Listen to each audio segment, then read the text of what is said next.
Big beautiful bill అమెరికాలో ఇది సంచలనం రేపుతుంటే అంతర్జాతీయ సమాజంలో మాత్రం ఇది ఒక కాంట్రవర్సీ టాపిక్. ఈ బిల్లు అమెరికాకు మేలు చేయటం ఏమో కానీ అమెరికాకు నష్టం చేయడంతో పాటు మిగతా దేశాలకు కూడా తీవ్రమైనటువంటి నష్టం చేస్తుందనేటువంటిది ఓ వాదన. ఈ వాదనలో ఎంత నిజం అనేటువంటి దానిపైన డీటెయిల్గా డిస్కస్ చేద్దాం. మనతో ఉన్నారు centre for liberty founder and president Nallamothu Chakravarthi గారు. Sir, welcome to Dial News. Thank you Vijay sir. Sir, అమెరికాలో ఉన్నటువంటి వాళ్ళకి ఈ బిల్లు మేలు చేయకపోగా తీవ్రమైన నష్టాన్ని చేకూరుస్తుంది. ఇదొక వాదన. మేక్ అమెరికా గ్రేట్ అగైన్ అనేటువంటిది ట్రంప్ నినాదం కదా, దానికి వ్యతిరేకంగా ఉంది ఈ one beautiful bill. This is not beautiful bill, this is dirty bill అనేటువంటిది ఇంకొక వాదన. వీటన్నింటినీ పరిగణలోకి తీసుకొని how you comment and what is your eagle view on that bill sir? America ఏ ప్రభుత్వం ఉన్నా, ఈరోజు డెమోక్రటిక్ ప్రభుత్వం కానీ రిపబ్లికన్ ప్రభుత్వం కానీ, రెండు ప్రభుత్వాలు ఆర్థికంగా చాలా నిర్లక్ష్యంగా వ్యవహరిస్తున్నాయి. ప్రపంచంలో అత్యధిక అప్పులో కూరుకుపోయిన దేశం ఈరోజు అమెరికా. అమెరికాకున్నంత అప్పు ప్రపంచంలో ఏ దేశానికి కూడా లేదు. సంపన్న దేశం అయినప్పటికీ $36 ట్రిలియన్ అప్పు ఉంది. అయితే దీంట్లో అమెరికాలో డెమోక్రటిక్ పార్టీ అంటే లెఫ్ట్ పార్టీ, రిపబ్లికన్ అంటే right wing party. Right wing పార్టీలు స్వతహాగా కూడా ఆర్థిక క్రమశిక్షణ మీద ఎక్కువ దృష్టి పెడతాయి. లెఫ్ట్ వింగ్ పార్టీలు ఎప్పుడైనా పాపులిజం అంటే ఉచితాలు పంచడం కానీ, వాళ్ళు ఉచితాలు పంచడం అంటారు, బీద ప్రజలకు సహాయం చేయాలి అన్న ఆలోచన వాళ్ళ ఆ వాదనలో వస్తారు. ఖర్చు అయినా సరే, డబ్బు నోడి దగ్గర బిలియనీర్లు ఉన్నారు, బిలియనీర్ల దగ్గర డబ్బు తీసుకోవాలి. బిలియనీర్లు అసలు బిలియన్లు ఎందుకు, అంతమందికి అంత డబ్బు అవసరం, తింటారా, ఏం చేసుకుంటారు, ఆ డబ్బంతా తీసుకొచ్చి అట్టడుగునున్న వాళ్ళకి పంచాలి అనేది అక్కడున్న లెఫ్ట్ పార్టీ భావజాలం. రైట్ వింగ్ పార్టీ ఏముంటుందంటే స్వేచ్ఛా స్వాతంత్రాలు, ప్రజలకి మన సంపాదన మన దగ్గర ఉండాలి, పన్నులు తక్కువ ఉండాలి, వ్యాపారాలు వస్తే ఉపాధి అవకాశాలు వస్తాయి, ఉచితాలు కాదు ఉపాధి సృష్టించాలి అనేది రైట్ వింగ్. కానీ అమెరికాలో దురదృష్టం ఏంటంటే ఎన్నికలు వచ్చేసరికి భారతదేశం లాగానే రకరకాల టెంప్టేషన్లు. సో దానిలో భాగంగా ఏ ప్రభుత్వం వచ్చినా కూడా ఈరోజు ఆర్థికంగా చాలా బాధ్యతారాహిత్యంగా ప్రవర్తిస్తున్నాయి. దాంట్లో వచ్చిందే ఈ బిగ్ బ్యూటిఫుల్ బిల్ కానీ, బిగ్ అగ్లీ బిల్ కానీ, ఈలాన్ మస్క్ని అడిగితే అగ్లీ బిల్ అంటాడు. దాంట్లో భాగం ఈ బిల్లు అత్యంత ఆందోళన కలిగించే విషయం ఏంటంటే $36 ట్రిలియన్ ఇంకో $4 ట్రిలియన్ అప్పు అదనంగా అమెరికా చేయబోతోంది. ఈరోజు ప్రపంచంలో చాలా దేశాలు, ఇప్పుడు భారతదేశం కూడా we have foreign exchange reserves ఉంటాయి మన దగ్గర. అవన్నీ చాలా వరకు 50 నుంచి 60% అమెరికన్ డాలర్స్లో ఉంటాయి. కొంత బంగారంలో ఉంటుంది, కొంత యూరో కరెన్సీలో ఉంటుంది, కొంత జర్మన్ జాపనీస్ కరెన్సీలో కొంచెం ఉంటాయి. కానీ ప్రధానమైన మీ ఫారిన్ ఎక్స్చేంజ్ రిజర్వ్ బాస్కెట్ కనుక తీసుకుంటే దాంట్లో ఉండేది సగం అమెరికన్ డాలర్లే ఉంటాయి. చైనా అయినా అంతే, చైనా కూడా దాదాపు సగం ఉంటుంది, ఇంకొంచెం ఎక్కువ ఉంటుంది. అమెరికన్ డాలర్లు అంటే ఏంటి అంటే అమెరికా ప్రభుత్వం చేసే అప్పు ఏదైతుందో బాండ్స్ కొంటాం. అమెరికా ప్రభుత్వం ఎట్లా అప్పు చేస్తుంది, బాండ్స్ ఇష్యూ చేస్తుంది.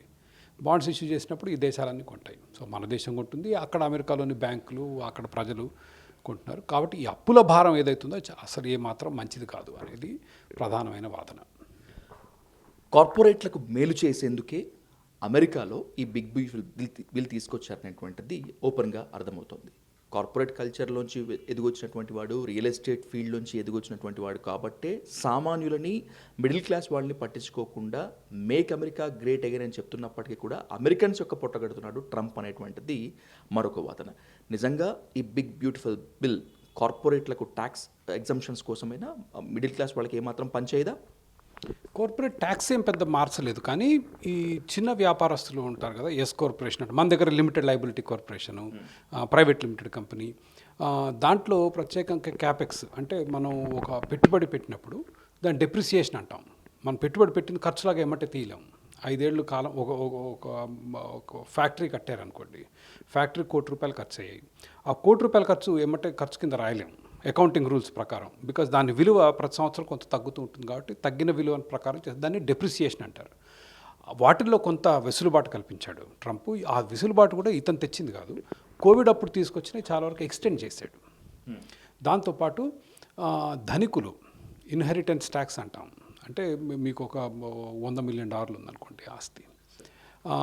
ఆ ఆస్తి మీ పిల్లలకి సంక్రమించినప్పుడు మళ్ళీ ప్రభుత్వం దాంట్లోంచి కొంత తీసుకుంటుంది, ఏది ట్యాక్స్ రూపంలో. దాన్ని రైట్ వింగ్ వాళ్ళు డెత్ ట్యాక్స్ అంటారు. అంటే చనిపోయిన వాళ్ళ మీద వేసే ట్యాక్స్ అని. అంటే మీరు జీవితాంతం పన్నులు కడుతూ ఇంత సంపాదించినా మళ్ళీ వేరే వాళ్ళకి ఇచ్చినప్పుడు అది ఆ డెత్ ట్యాక్స్ కొంత లిమిట్స్ పెంచడం జరిగింది. అయితే ఇప్పుడున్న ఏవి కూడా చాలా వరకు కొత్త ట్యాక్సులు కాదు, కానీ గతంలో కోవిడ్ అప్పుడు ఏమన్నారంటే తాత్కాలిక ఉపశమనం. ఎందుకు? ఈ కోవిడ్ మూలంగా ఆర్థికంగా బలహీనం అవుతున్నాం, ఇబ్బందులు వస్తాయి అని తెచ్చినవి. He continued and is extending it. దాని మూలంగా ఈ అదనపు ఖర్చులు వస్తున్నాయి. ఎలక్ట్రానిక్ వెహికల్స్కి చెక్ పెట్టాడు మస్క్. ట్రంప్తో విభేదించి బయటికి వెళ్ళిపోవడానికి ప్రధాన కారణం ఇదే అని చెప్తున్నారు. And by that same way డోజ్లో కీలక పాత్ర ఇచ్చినప్పటికీ కూడా మస్క్ అనవసర జోక్యం వల్ల కూడా మస్క్ని బయటికి పంపించారు ట్రంప్ అనేటువంటిది ఇంకొక వాదన. And by the same way electronic vehicles పైన నిషేధం విధించినప్పటికీ కూడా చక్రవర్తి గారు సోలార్ పవర్కి ప్రొడ్యూస్ చేసే విధంగా, ఎంకరేజ్ చేసే విధంగా అమెరికాలో ఎక్కువ ప్రోత్సాహాలు కూడా ఏమీ లేవు. ఈ effect gas and diesel, petrol వినియోగించేటువంటి వెహికల్స్ ఒక డిమాండ్ పెరిగేటువంటి ఛాన్స్ ఉంటుందా? Is there any special strategy in this? Definitely. ఇప్పుడు ఎలక్ట్రిక్ వెహికల్స్ మీద ఇచ్చే రాయితీలు ఏవైతున్నాయో అతను ఫెడరల్ రాయితీలు, మళ్ళీ స్టేట్ కన్సెషన్స్ కూడా ఉంటాయి. ఫెడరల్ రాయితీలు తొలగిస్తానని ముందు కూడా అన్నాడు. దాంట్లో రెండో ఆలోచన లేదు. అయితే అగైన్ అమెరికాలో అక్కడ రెండు ideological groups, left right. Left global warming కి అనుకూలంగా కార్లు పర్యావరణాన్ని కలుషితం చేస్తున్నాయి కాబట్టి రకరకాల స్టాండర్డ్స్ పెట్టడం, ఎలక్ట్రిక్ వెహికల్స్కి కన్సెషన్స్ ఇవ్వటం, సోలార్ ఎనర్జీని ప్రమోట్ చేయడం అనేది more of a left agenda. అదేవిధంగా కోల్ మైన్స్, అమెరికాలో కోల్ మైన్స్ చాలా కాలంగా ఉన్నాయి. కోల్ ఆధారిత థర్మల్ ఎనర్జీ, కోల్ బొగ్గుతో ఉత్పత్తి చేసే వాటి మీద ఆంక్షలు పెట్టడం, ఆయిల్ డ్రిల్లింగ్ మీద ఆంక్షలు పెట్టడం, ఇవన్నీ లెఫ్ట్ ప్రభుత్వాలు చేశాయి గతంలో. And what Trump is saying is I will and.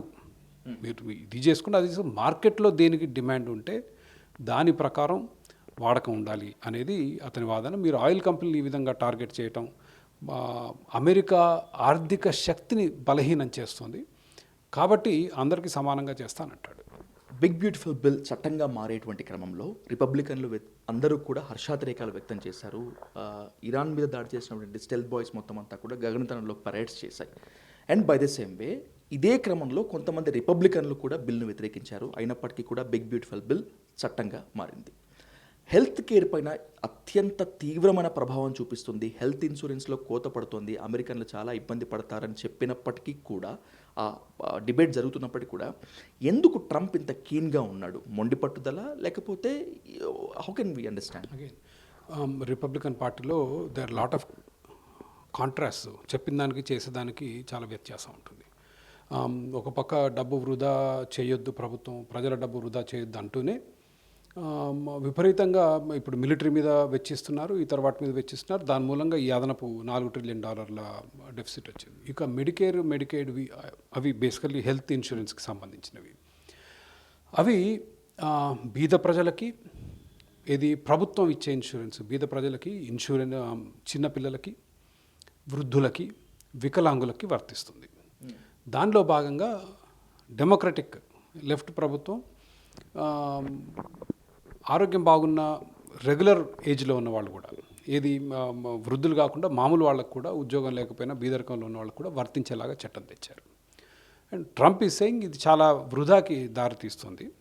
మన ఆరోగ్యశ్రీలానే nothing, it's different. Aarogyasri Medicaid అంటే అవే ప్రభుత్వం మీ హెల్త్ కేర్ కాస్ట్లు భరించటం. కాబట్టి కొన్ని క్యాప్స్ పెట్టాడు, విపరీతంగా పెరిగిపోతున్నాయి ఇవి, ఈ స్థాయికి మించి వెళ్ళకూడదు అనేది అదొకటి. రెండవది ఆరోగ్యం వయసులో ఉన్న వాళ్ళకి ప్రభుత్వం ఉచితంగా ఇన్సూరెన్స్ ఇవ్వటం అనేది కరెక్ట్ కాదు అని దాంట్లో కొంత కోత విధించడం జరిగింది. So he has put caps on how much federal money, అంటే కేంద్ర ప్రభుత్వం ఎంత డబ్బు ఇస్తుందన్న దాని మీద పరిమితులు పెట్టాడు. దాని మూలంగా కొంతమందికి they are saying 8 to 11-12 million people may get affected. But దాని అర్థం కంప్లీట్గా ఇన్సూరెన్స్ లేదు అని కాదు. పిల్లలకి, వృద్ధులకి, వికలాంగులకి ఇప్పటికీ అందుతుంది. పని చేసే శక్తి ఉన్నవాళ్ళు ఇట్లాంటి ఉచితాలు తీసుకోవద్దు అన్న ఉద్దేశం దాంట్లో ఉంది. అది రెండు బోత్ సైడ్స్ ఆఫ్ ద ఆర్గ్యుమెంట్లో అది ఇంకో side of the argument. Trump తీసుకునేటువంటి ఏ నిర్ణయమైనా కూడా ఎఫెక్ట్ మిగతా దేశాల మీద కూడా పడుతుంది, అమెరికా మీద ఆధారపడేటువంటి దేశాల మీద, ముఖ్యంగా ఇండియా మీద ఎఫెక్ట్ ఎక్కువ పడుతుంది అనేటువంటిది మనకు కొన్ని క్లియర్గా కనిపిస్తుంది చక్రవర్తి గారు. ఈ బిల్ వల్ల ఎన్ఆర్ఐల పైన విపరీతమైన ప్రభావం పడుతుంది. ముఖ్యంగా ఎన్ఆర్ఐస్ అక్కడ ఉండేటువంటి ట్యాక్స్ ఎజంప్షన్స్ వల్ల ఇక్కడికి పంపించేటువంటి డబ్బు పైన బాగా కోత పడుతుంది. అండ్ బైసేపే ఎన్ఆర్ఐలు సంపాదించినటువంటి డబ్బు అమెరికాలో ఖర్చు పెడితే మళ్ళీ ట్యాక్సెస్ చాలా తక్కువగా ఉన్నాయి. టోటల్గా చూసుకుంటే ఎన్ఆర్ఐల పైన బిగ్ బ్యూటిఫుల్ బిల్ ఎలా ప్రభావం చూపిస్తుంది, ఇండియా పైన ఏ స్థాయిలో ఎఫెక్ట్ ఉంటుంది? ఎన్ఆర్ఐస్ మీద ప్రభావం ఉంటుంది అని ఆందోళన చెందాం, కానీ అంత ఉండే అవకాశం లేదు. మీరు మొదట్లో విని ఉంటే భారతదేశానికి ప్రవాస భారతీయులు అమెరికా నుంచి పంపించే డబ్బు మీద 5% వరకు పన్ను వేస్తామన్నారు, జస్ట్ ఆన్ ద ట్రాన్స్ఫర్. దాన్ని 3% అన్నారు. చివరికి అది 1%కి వచ్చింది. మళ్ళీ మీరు ఆన్లైన్లో అమెరికన్ బ్యాంక్ నుంచి ట్రాన్స్ఫర్ చేస్తే అది కూడా లేదు. సో పెద్ద ప్రభావం లేకుండా దాని ఇంటెన్సిటీ తగ్గించారు. దానివల్ల పెద్ద నష్టం జరగదు. మనం అనుకున్నంత ఆందోళన చెందినంత రీతిలో అది నష్టం చేయట్లేదు. Okay, number 1. నెంబర్ 2, కొంత ఎఫెక్ట్ ఏంటంటే ఈ ఇమిగ్రేషన్ వీసా ఛార్జీలు కొంచెం పెంచారు. భారీగా పెంచలేదు. $20, $30, 190 ఉండేది 225 అట్లేదో అయింది. కొన్ని అన్ని వీసాలు F1లు H1లు అన్నిటి ధరలు పెంచారు. మూడోది, కొంత ఆందోళన కలిగించే విషయం ఏంటంటే ఎలక్ట్రిక్ వెహికల్స్ మీద ఏదైతే రాయితీలు ఇస్తుందో అమెరికా ప్రభుత్వం, ఆ రాయితీలు ఎత్తేయటం మూలంగా డిమాండ్ తగ్గే అవకాశం ఉంది. ఇందాక విజయ్ గారు మీరు అన్నది అదే కదా, దానివల్ల డిమాండ్ తగ్గుతుంది. మస్క్ టార్గెటెడ్ గానీ ఇదంతా జరుగుతుందా, ఎలక్ట్రానిక్ వెహికల్స్ ఉన్నటువంటి సబ్సిడీ తీసేయడం అనేటువంటిది? నేను అంటే ఇది మనకు వాళ్ళ మధ్యలో ఏం మాట్లాడుకున్నారనేది తెలియదు. నా వ్యక్తిగత అభిప్రాయంలో no, absolutely not. I don't think it is more of a policy decision. Musk మీద ప్రతీకారం తీసుకోవటానికి నేను అనుకోను. At least that's my personal opinion. కానీ ఎలక్ట్రిక్ వాహనాల డిమాండ్ తగ్గితే మనం భారతదేశం నుంచి ఈరోజు ఎలక్ట్రిక్ వాహనాలకు అవసరమైన చాలా రకాల మెటీరియల్ మనం అమెరికాకి ఎగుమతి చేస్తున్నాం. కొంత దాని మీద ప్రభావం చూపించే అవకాశం ఉంది. బ్యాటరీకి కావాల్సిన సరుకు కానివ్వండి, కొంత ఎలక్ట్రానిక్స్ కానివ్వండి, ఎలక్ట్రిక్ వెహికల్స్కి there is a good bit of exports భారతదేశం నుంచి జరుగుతున్నాయి. వాటి మీద కొంచెం ప్రభావం చూపించే అవకాశం ఉంది. Sir, I conclude with one question. Trump వచ్చిన దగ్గర నుంచి కూడా ఏ నిర్ణయం ఎప్పుడు తీసుకుంటాడో అనేటువంటిది ఒక టెన్షన్ అయితే, తీసుకున్న నిర్ణయం ఎంత మేరకు ఉంటుందనేటువంటిది మరొక tension. Trump make America great again అనేటువంటి నినాదంతో వచ్చినప్పటికీ కూడా ఆ స్థాయిలో పనిచేస్తున్నాడా లేదా అనేటువంటిది ఇంకొక క్వశ్చన్. వీటన్నింటి నేపథ్యంలో how you describe the ruling of Trump, sir? It is very unfortunate. నేనేమన్నా ఉంటే కాస్త right leaning, I'm not a left leaning అయ్యి. బట్ ట్రంప్ అతని ఫికల్ నేచర్, మాట్లాడే పద్ధతి, కెనడా మా దేశంలో ఇంకో రాష్ట్రం కావాలంటాడు, గ్రీన్లాండ్ నాకు కావాలంటాడు, పనామా కెనాల్ మేము తీసేసుకుంటాం అంటాడు.